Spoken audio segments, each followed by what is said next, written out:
too high. Do I look too high? My goodness. I think we will not be doing that, but I appreciate it. Well, it's great to see everybody. I just left a brewery. Yeah, you didn't realize how much fun it is to be a governor of the state of New York. You can do breweries on Long Island at 10 o'clock in the morning. So I'm really ripe and ready for this conversation. So great to see everyone. And I want to thank all of you. I come here with just a heart full of gratitude for all of you to be such an important part of our economy and our recovery, but also that sense that we're going to be okay. When I know you and your members are working and we're finding a way to navigate through some really challenging times, I get energized and I really feel optimistic about where we are right now. We came through some challenging times, and I can't tell you, there are no better people to be with than my partners here in labor as we navigate through some really turbulent waters. I want to thank John Durso for his incredible leadership of this federation. He has been at my side since we first met way back in 2014, and people were like, Kathy Hood, how do you pronounce her name?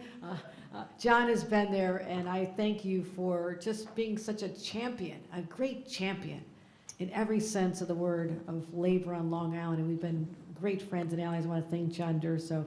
Also Mario Salento, our statewide president of AFL-CIO. He has traveled every corner of the state.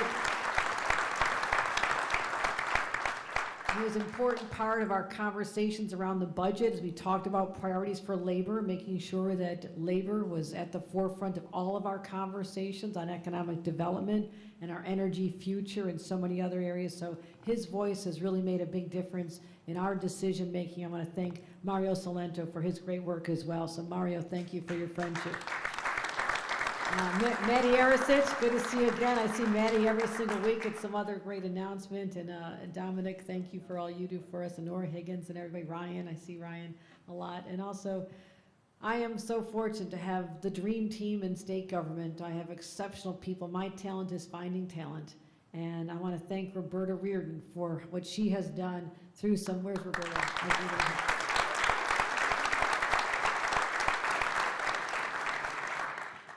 Trial by fire, what she went through during that pandemic to make sure that the hardworking men and women who no fault of their own lost their jobs and were so anxious at time of great fear to make sure that they had that unemployment check, and we had to redo an antiquated system, get the money out there, and you were tireless, unrelentless in your pursuit of making sure we did that right. So Roberta Reardon, thank you for your friendship here today.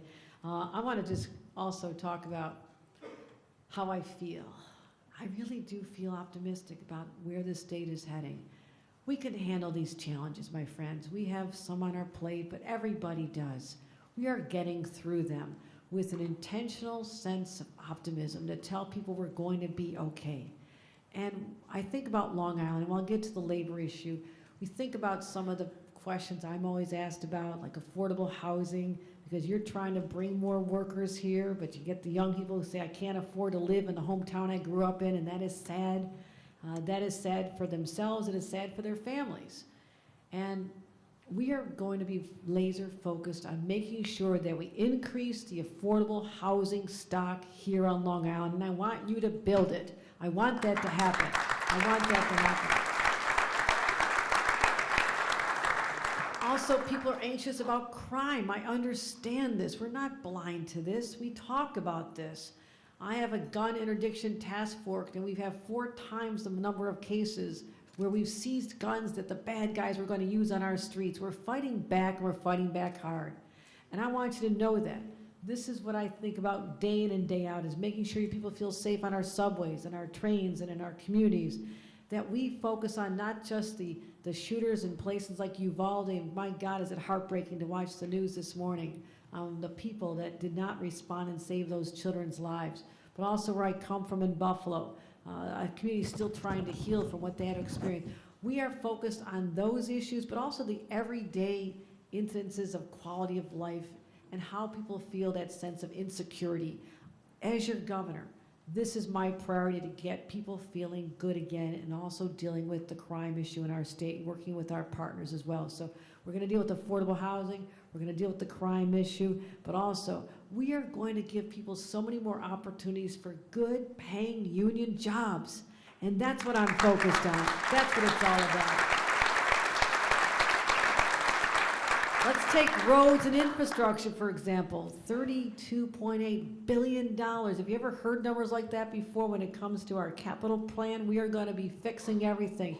And for every pothole on Long Island, I've got your number. I'm coming after you. Because I'm sick and tired of having my teeth feel like they're going to fall out every time I hit a pothole on Long Island. So we are actually making a difference. I got some phone calls, and they said, hey, those potholes that used to traumatize me on my commute every day, they're gone now. So we're warming up. We're just getting started. But $1 billion to deal with potholes, mostly here on Long Island. We're going to take care of that as well. Pavement and building affordable housing, as I mentioned. Our offshore wind plan, we've been at so many great announcements because we are transitioning to the energy future with union labor making it happen. And this is where you belong. There is no doubt in my mind that these projects should be built with union labor because I want the best.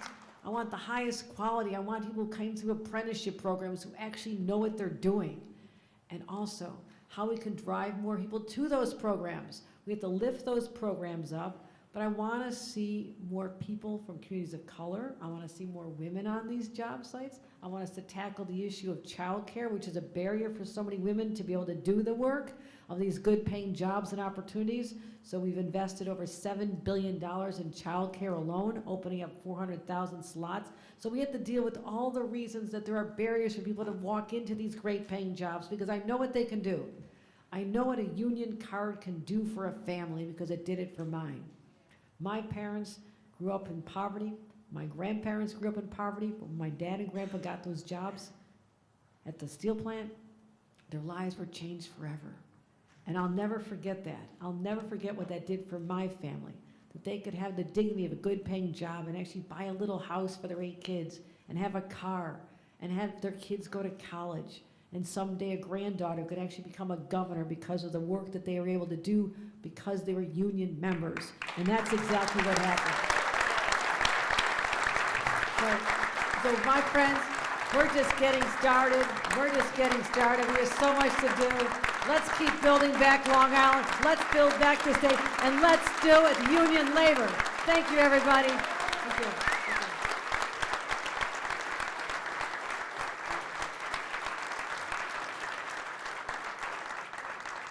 Let's hear it for our great governor. Can you believe this? Look at this. She's one of us, folks.